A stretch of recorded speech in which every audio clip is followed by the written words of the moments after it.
வணக்கம் ஃப்ரான்ஸ்.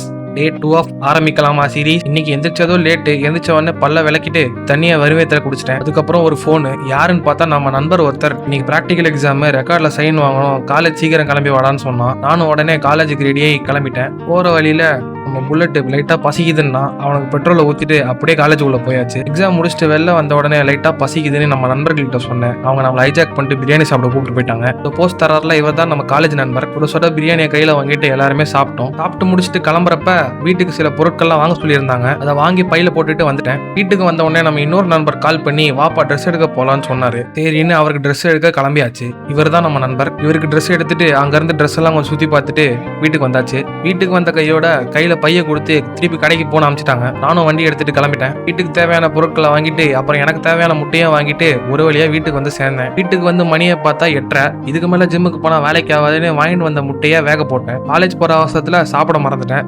அதனால காலைல மிச்சமான இட்லியை நைட்டு சாப்பிடுப்பான்னு கொடுத்துட்டாங்க. அதனால நானும் வேற வழி இல்லாம அதை சாப்பிட்டேன். சாப்பிட்டு முடிச்சுட்டு இன்னைக்கு வர வேண்டிய வீடியோவை எடிட் பண்ணிட்டு தூங்கிட்டேன். இந்த சீரிஸை தொடர்ந்து பார்க்கணும்னு நினைச்சீங்கன்னா மறக்காம ஃபாலோ பண்ணிக்காங்க. நாள் 3 சந்திப்போம். பாய்.